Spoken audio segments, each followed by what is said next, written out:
Paris and London, and it was the best vacation of my entire life. It was the best trip.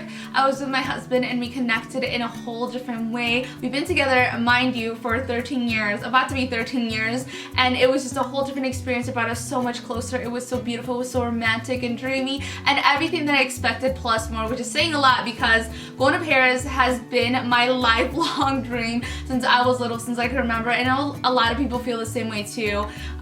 So I'm going to share with you our experience, how much it was for us to go out there, because I know it could be really expensive, and one of the reasons why it's hard for people to go, and I totally get it, it can be really expensive. So I'm going to share with you how much we paid for our trip, as well as like the best things to do, like the things that you have to do when you're out there, and just our experience in general, because it was amazing and it's everything that I ever dreamed of. Okay, so let's get into it. Okay, so first, before I get into any of those juicy details, let me tell you a little story of how it came about, because it was literally a last minute that we went to Paris. So what happened is Ricardo and I have been together for a very long time, and he told me in the beginning of a relationship that he was not interested in flying overseas, flying to Europe or any other country, because just he gets anxious flying for a long time, just because just being, you know, in one space for a certain amount of hours makes him feel anxious. And I totally understand. I've had an anxiety attack before,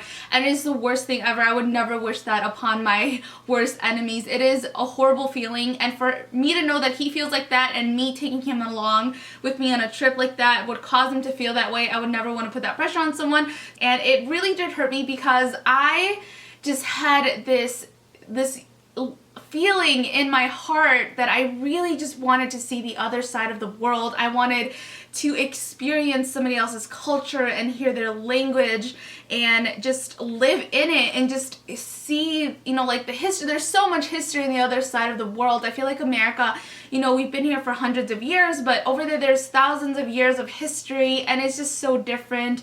And you grow up hearing about it and learning about it in school. So I was just like, my heart just wanted to be over there so badly, and it was just, it's such an indescribable feeling, and it may sound really silly to a lot of people, but I just really felt like I belonged over on that side. Just see what it's like. Maybe it's just like, I can't even explain it to you. So it really hurt me, because I wanted to experience that feeling with no other person than my husband, the person that I love so much. So when he told me, I'm getting emotional. This is so stupid. I'm sorry, I'm like getting emotional. It's so stupid. I don't know. It may sound really stupid, but when he told me, why am I crying?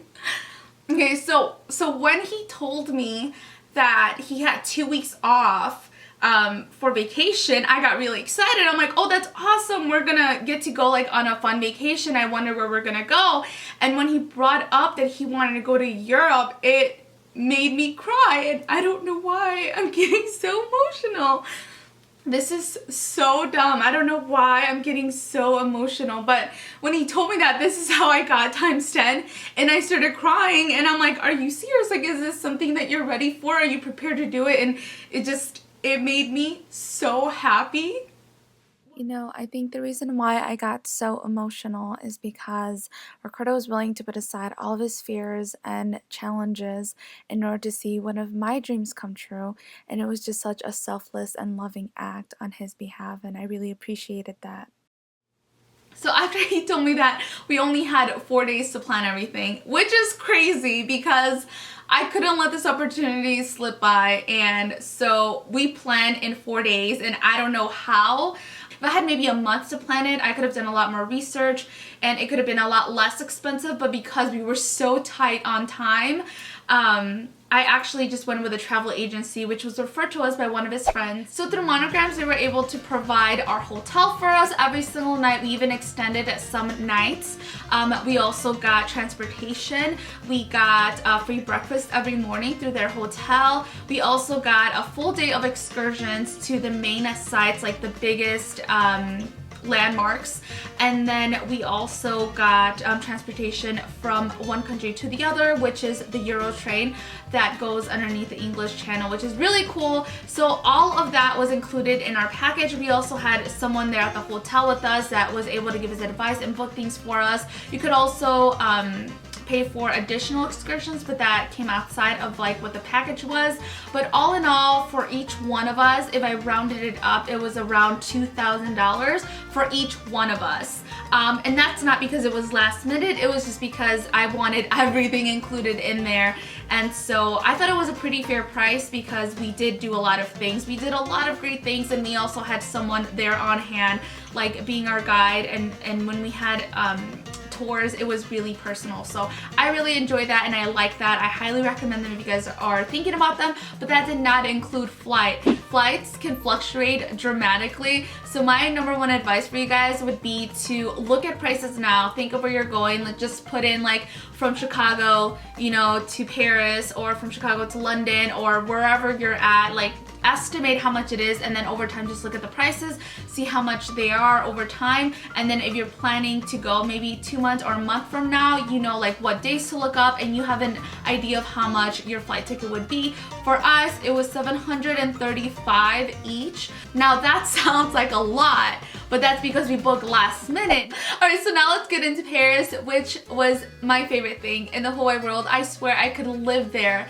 and I would be so happy. Okay, so in Paris, when we arrived, we used mostly taxis there because it was a little bit weird trying to get Ubers, but they were on the expensive side. You could pretty much walk places, or you could take their train, which goes pretty much everywhere, but everything was in French and I didn't want to take the chance of getting lost because, I don't know, I was just kind of nervous. So we took taxis everywhere and we walked a lot. We were just out there like sightseeing and just taking in the atmosphere, and it was lovely. Now let me share with you what was on my bucket list and the things that I absolutely had to do, because I already had like an itinerary of the things that I wanted for us to do in my head, since I felt like I just know so much about the city and I know a lot about the history and like the things to do, and it was really fun to bring Ricardo along with me and share that with him, so it was just really nice. So on my bucket list I had, of course, the Eiffel Tower, and let me just tell you, when I arrived in Paris and when we landed on the plane, I got really emotional again. I started crying because I couldn't believe that we were there. And then when we were driving towards the Eiffel Tower, again, I got really emotional, and it's just like, it's so different seeing it like on TV or reading about it, or just like seeing a photograph about it. It's just seeing it in person, it doesn't compare. Oh, that was a really special moment. It's so beautiful and big, and it just represents so much. So I got really excited. So definitely the Eiffel Tower. We also went to the top, which I wouldn't recommend because the point of seeing the Eiffel Tower is seeing it from afar, or seeing it instead of being on it and seeing the rest of the city, which is nice. You get a beautiful view, but I would rather just not wait in line to go, you know, up to the Eiffel Tower and see it because it was really packed. My dogs are barking. I don't know if you can hear them. Another thing on my bucket list is the Notre Dame Cathedral. It is absolutely beautiful. I just couldn't believe its beauty, the architecture, and just like the stories behind it and the history. And I went inside and you just felt like this wave of serenity enter you. It was so insane. It was so beautiful, and it was so nice just to hear the history about it and just to see it all. Amazing, beautiful. We said a prayer for my grandmother who is in Mexico right now, and she wasn't doing so well, and she got a lot better, and I think our prayer helped with that. We also went to the Louvre Museum, am I saying it correctly? The Louvre Museum, and that was insane. The palace is huge. Like, you can't even wrap your mind around how big the palace is. And then we went and we saw the Mona Lisa. We also saw Aphrodite. And then it was just so nice. So we also did that. Another thing that I recommend is the Moulin Rouge show. Tickets are really pricey. I think we paid $175 each for it, but it was so worth it. It's so awesome. The people performing are extremely talented and nothing like you will ever see anywhere else. It was amazing and we loved it. It included a dinner and then a champagne bottle, as well as like a 2.5 hour performance, which was amazing. So highly recommend that. We also went to go see the famous arch that Napoleon requested when he was king, and I won't even try to pronounce it because I'm just going to butcher the name, but it was so beautiful. And unfortunately it was finished after he passed away because it just took so long to build and he never got to see the final masterpiece, but it's so beautiful. Another place that you have to visit when you're in Paris is the Pont Alexander III Bridge, which is an extravagant, beautiful bridge. The architecture is phenomenal and it has 18 karat gold leaf on there. It's a very like Instagram place to take pictures at.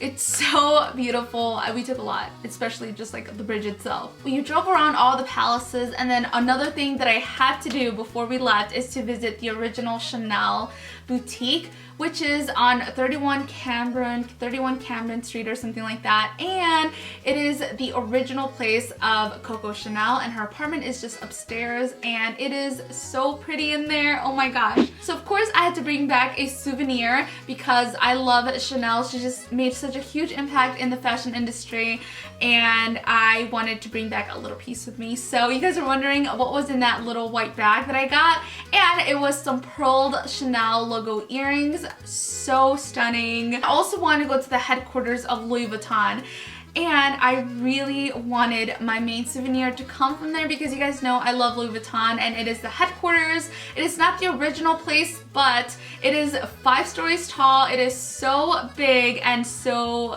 like a majestic being in there, and unfortunately they didn't have the purse that I wanted. I wanted the Pochette Métis, and they told me that it sells out every single day around 3 or 4 o'clock and to come back early in the morning because they restock every day. And I was like, no way, like this is my last day in Paris. How could I not bring that back with me? I was really sad. I was like devastated. So I was like, that really sucks. But then Ricardo took me to go get another purse that I've been loving, and we went into a Givenchy store, and I didn't realize how inexpensive they were compared to the US. And I was like, oh my god, this is another one of my dreams bags. Like, I was just in there to browse and to look around, and so Ricardo got me a Givenchy purse, and it is my favorite thing ever. It is the best souvenir and the prettiest, most chic souvenirs that I got. I've always wanted one of these, and to myself I was like thinking there's no way I would ever own this just because it's crazy expensive, but I got it. I'm so excited. All in all, with VAT getting returned to you at the airport, I saved over $900, 950 something, 54. So close to $1,000 I saved by buying that purse over there, which is insane. So highly recommend it if you're going out there. Get yourself a nice purse. And I also got some more souvenirs. I got this really cute mug, and on the front it has the Eiffel Tower with some little rhinestones, super girly and cute. And then off those little souvenir shops, I got the Eiffel Tower and also Big Ben from when we went to London. London is a whole different video. I would be sitting here talking to you guys for about an hour if I talk to you guys about Paris and London, so that's why I'm just doing Paris. Let me know if you guys want to hear about London. And you guys also had so many questions on who took our pictures, what camera I used, how did we take those pictures, which are all on my Instagram. If you guys want to follow me at Belinda Selene, and all the pictures are there if you guys want to see them, so I'll give you guys my little secrets. I did bring with me some things that helped me a lot, and the main thing is this tripod, and it's very light, super light, it's durable, and it's small, so it could fit in just about any like bigger size bag. It fit in my other Speedy 25, and it fit in perfectly, so it was nice, and it extends. What? And it locks. Where is it at? Locks, so that way it doesn't budge. So that was pretty awesome. And then I also brought the camera that I'm using right now to record it, which is a Canon Rebel T5i, and the Sigma lens, which is a detachable lens along with the lens it originally comes with. And I brought that with me in my carry-on because I've heard horror stories about cameras and lenses breaking in check-in bags because they just like toss it up into the airplane, and I was not taking that chance. I would say about 99% of the pictures came from that camera and the Sigma lens. And then I also brought my vlogging camera, which are some of the pictures. I think which was, I don't remember which pictures I took with this camera, but not very many. And I love this camera. This is the Sony a5100, and I have a different lens on here because mine cracked. Oh, surprise, surprise. So I just have this camera, and then I took some with our phones as well. But the majority of them I took with this, and then I just put it on a 10-second timer, and I had Ricardo post for me. I had to, you know, manage the settings on there, and then I would put it on a 10-second timer, and then I would run to him and we would take the pictures. So a lot of them came out really funny because I'm like trying to beat the timer to run up there with him. So yeah, I think that is everything. My foot's falling asleep. So that is all for this video. I hope you guys enjoyed it and you guys learned something and the information was useful. I have links down below for things that you guys can find and some of the places that we ate. And let me know if you guys have any further questions. I will try my best to answer them for you guys. And I wish I could do London and Paris in one video, but that would have been like an hour-long video. And plus, you guys requested Paris more than anything. So yeah, that is all, and I'll talk to you guys next time. Muchos besos. Mwah.